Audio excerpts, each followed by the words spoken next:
Iodine वाले नमक की जगह सेंधा नमक खाओ, क्योंकि हम जो खा रहे हैं वो समुद्री नमक खा रहे हैं। कभी भी जिम में जाके किसी जिम के ट्रेनर की बातों में आके कोई पाउडर मत खरीद लेना। अगर दूध पीना है तो भारतीय गाय उसका दूध पी लो। तो आचार्य जी, आज के समय में हमारी किचन में क्या सामान है जो हमको बीमार कर रहा है? सफेद नमक बिल्कुल नहीं खाना चाहिए, किसी आयोडीन के धोखे में नहीं फंसना चाहिए। ये आयोडीन धोखा है, नहीं चाहिए आयोडीन। सिर्फ जो लोग तराई क्षेत्र में रहते हैं, हिमालय के कुछ इलाके या जो बिल्कुल समुद्र किनारे दलदली क्षेत्रों में रहते हैं, सिर्फ उन लोगों को थायराइड ये आयोडीन नमक की जरूरत थी, लेकिन पूरे भारत को खिला दिया, वो गलत है। ओके। तो आयोडीन वाले नमक की जगह सेंधा नमक खाओ, क्योंकि हम जो खा रहे हैं वो समुद्री नमक खा रहे हैं। इसमें माइक्रो प्लास्टिक भी आ रहा है, थायराइड आ रहा है। तो किचन से सफेद नमक निकाल लो। और एक फ्री फ्लो वाला नमक बिल्कुल नहीं खाना। फ्री फ्लो के चक्कर में वो फ्लो आ रहा है ना, उसमें केमिकल डाला गया फ्लो के चक्कर में। घर में डली लाओ, डली खुद पीस लो, सेंधा नमक वो बेस्ट है। नंबर 1। नंबर 2, घर से चीनी निकाल दो, फास्फोरस है, सल्फर है, केमिकल है, निकाल दो। गुड़ इस्तेमाल करो, और गुड़ भी पीला नहीं, जो नेचुरल गुड़ हो, काले रंग का। जी हाँ। आजकल गुड़ में भी ना निरमा से सफेद करते हैं उसको, करते हैं सर। वो उसकी ब्लीच हटा देते हैं। मतलब एक अभी वीडियो आई थी, एक लखनऊ की एक अखबार में छपी थी खबर जी।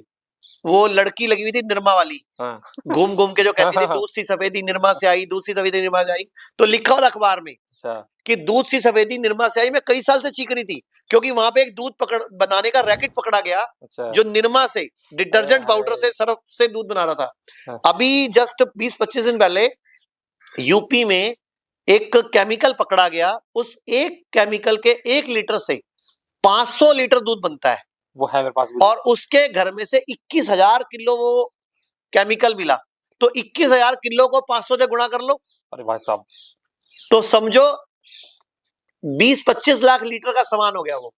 और 20-25 लाख और वो पिछले 15 साल से कर रहा था। ये गर्मी केमिकल में आधा लीटर दूध तैयार हो गया। अब इसमें से मिल्क की फ्लेवर है।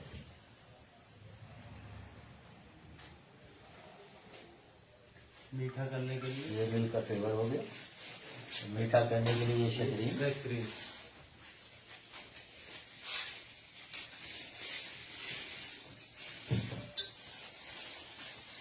क्रीम की मात्रा में डालेंगे करें।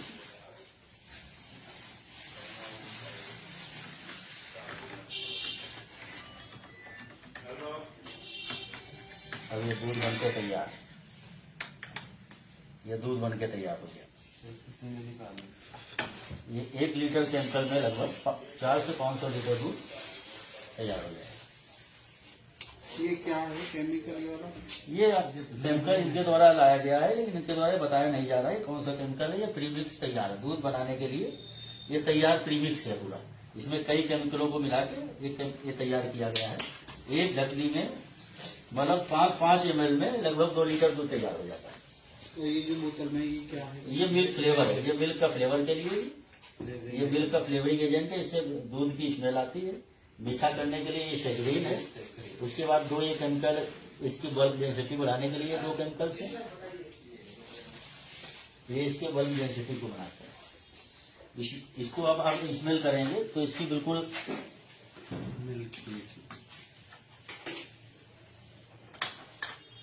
अब इसको आप बिल्कुल पहचान नहीं सकते हैं कि ये सिंथेटिक है या ओरिजिनल।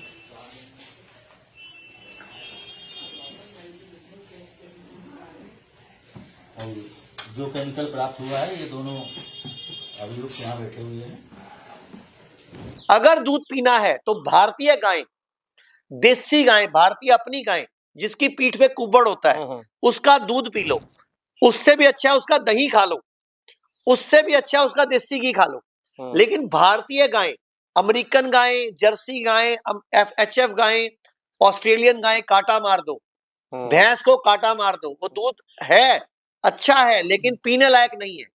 वो हमारा हजम नहीं होता, बिकॉज हम एक्सरसाइज नहीं करते, हम योगा नहीं करते, हम प्राणायाम नहीं करते। एक और बात, कभी भी जिम में जाके किसी जिम के ट्रेनर की बातों में आके कोई पाउडर मत खरीद लेना।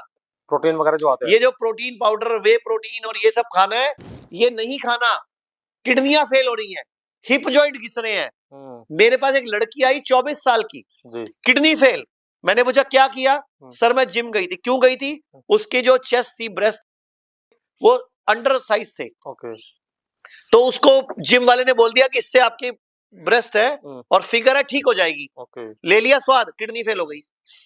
ऐसे मेरे पास रोज का कम से कम एक फोन आता है, बच्चे का, 17 साल का लड़का, 24 साल का लड़का, किडनी फेल। क्यों? जिम में गए थे जी, सप्लीमेंट लिए थे जी। आजकल शहरों में जगह जगह सप्लीमेंट के डब्बे की दुकानें खोल गई। मैं अभी भारत में बड़ी जल्दी एक आयुर्वेदिक फूड सप्लीमेंट लॉन्च करने जा रहा हूं। ओके आयुर्वेदिक सप्लीमेंट वो ले लेना भाई। उसमें गिलोय होगा, अश्वगंधा होगा, हरड़ होगा, बरड़ा होगा, आंवला होगा, उसमें सहजन होगा, ये सब होगा। केमिकल वाला मत खा लेना। ओके इसके अलावा हमेशा खाना चबा चबा के खाओ। ओके जल्दबाजी में खाना मत खाओ। मूड खराब हो, गुस्सा हो, लड़ाई हो, टेंशन हो, रो रहे हो, उस दिन खाना नहीं खाना। उस दिन खाना हजम नहीं होगा। मिक्सी है घर में आपके, जी जब सामान पीसते हो गर्म हो जाती है तो क्या करते हो? बंद कर देते हो उसको, क्यों कर देते हो? फूक ना जाए, जल ना जाए। तो फिर जब इस दिन हमारा मूड खराब है, गुस्से में है, लड़ाई में, उस दिन इसको फूकने का डर नहीं है? बिल्कुल बिल्कुल उस दिन फूकती है ये, उस दिन नहीं खाना खाना होता है। ओके एक जो खाने का टुकड़ा है, जी। जैसे रोटी खानी है आपको, जी तो छोटी से छोटी बाइट, अंगूठे के नाखून जितनी, अंगूठे के नाखून 1 सेंटीमीटर बाय 1 सेंटीमीटर, इसको 32 बार चबाना है। अब आप बोलोगे इसमें सब्जी नहीं आएगी, तो इस टुकड़े को काटो, सब्जी में रखो, चम्मच से खा लो। ओके सब्जी खाने के लिए, दाल खाने के लिए चम्मच है। रोटी की ग्रही में दाल मत भरो। ओके और सूरज डूबने के बाद खाना मत खाओ। और हफ्ते में एक उपवास कर लो। ओके पूरे भारत के हेल्थ का बजट खत्म हो जाएगा, कभी बीमार नहीं पड़ोगे। हफ्ते में एक उपवास बड़े बड़े कैंसर को भी हरा सकता है। जिसको ज्यादा प्रॉब्लम है, 2 उपवास कर लो। 2 दिन खाओ, 1 दिन मत खाओ। मतलब 2 दिन गाड़ी चलाओ, 1 दिन गाड़ी को रेस्ट दो। ओके ये जो मतलब जब भी कोई प्रॉब्लम आए, जब भी बुखार हो, जॉन्डिस हो, निमोनिया हो, चिकनगुनिया, मलेरिया और डेंगू हो, तो 2 से 3 दिन तक खाना नहीं खाना। मैंने कल रात को एक रील देखी जी किसी ने मेरी रील के ऊपर काट के बनाई। कोई जिम ट्रेनर था, मेरी रील का मजाक उड़ाया। अच्छा मैंने बोला था जब भी बुखार आए खाना, कहता बुखार में बॉडी कमजोर होती है तो उसको ताकत चाहिए, प्रोटीन दो। मेरा जी कर रहा था मैं चप्पल उतारूं और मैं फोन में ही उस जिम ट्रेनर की पिटाई कर दूं। अरे भाई, जब तुम्हें साइंस नहीं पता, तुमने नहीं आयुर्वेद पढ़ा, तुमने नहीं मेडिकल साइंस पढ़ा, who are you to dictate peoples? Right right भाई, जब बॉडी बुखार में है, जुकाम में है, खांसी में है, वायरल में है, जॉन्डिस में, तो अंदर से भी वीक है। हाँ बिल्कुल रेस्ट दो। जानवर, कुत्ते को भी अकल है, जब बीमार पड़ता है खाना छोड़ देता है। हाँ बिल्कुल। आपने कभी पाला है? नहीं पाला तो है नहीं। आप पूछो अपने दर्शकों से, इनमें से किसी ने नहीं, पाला ये हो? बात सही कह रहे हैं आप। जब भी बीमार पड़ता है खाना छोड़ता है। खाना छोड़ता तो है। तब ये जिम ट्रेनर कहाँ होता है? कुत्ते को भी जाके खिलाफ वे प्रोटीन अपना। भैंस और गाय भी छोड़ देती है। अरे कोई भी जानवर दुनिया का, वो 2-3 दिन में अपने। अच्छा एक बात बताओ, कुत्ते की माँ भी नहीं पता उसको कौन है, पिताजी भी नहीं पता कौन है, उसको किसने सिखाया? सृष्टि, प्रकृति, क्योंकि वो नंगे पांव धरती से जुड़ा हुआ है। इंट्यूशन पावर, जब आप नंगे पांव घास पे घूमोगे रोज, तो आपकी छठी इंद्री, इंट्यूशन पावर, इंटरनल फीलिंग शक्ति बढ़ जाएगी। आपको अच्छे बुरे का आभास होगा। बोलते नहीं मेरी इंट्यूशन पावर बड़ी अच्छी है। जी। नंगे पांव घूमने से इलेक्ट्रॉन्स आते हैं, इंट्यूशन पावर भी अच्छी होती है। तो किसी जिम ट्रेनर की बातों में आके, जब भी बुखार हो, जुकाम हो, खांसी हो, गिलोय, दालचीनी, सौंफ, तुलसी का काढ़ा गर्म पानी में पाँव डुबोना और खाना। फ्रूट खाओ, सैलेड खाओ, नारियल पानी पियो, जूस पियो। और कभी भी अगर आपको पूरी बात नहीं पता, तो कोई आपको अधिकार नहीं देता किसी पे रील बनाने का, किसी पे मीम्स बनाने का। पूरी बात की साइंस नहीं मालूम आपको। हम भैया यहाँ पे पूरे महीने में कम से कम 15,000 पेशेंट को एडमिट करते हैं भाई, cancer, kidney fail, liver fail के। तो हम ये बातें बोलते हैं क्योंकि रोज एक्सपीरियंस करते हैं हम। और बिना बोतल लगाए, कोई ग्लूकोज की बोतल नहीं है हमारे हॉस्पिटल में, कोई इंजेक्शन नहीं है, कोई गोली नहीं है, कोई पैरासिटामोल नहीं है, काढ़े हैं। पूरे भारत में हमारे 40 से अधिक हॉस्पिटल, 20 से अधिक डे केयर और 60 से अधिक क्लिनिक्स हैं, जहां kidney, liver, heart, cancer, diabetes जैसी बीमारियों का इलाज किया जाता है। अधिक जानकारी के लिए दिए गए नंबर पर कॉल करें और अपनी समस्या का समाधान पाएं।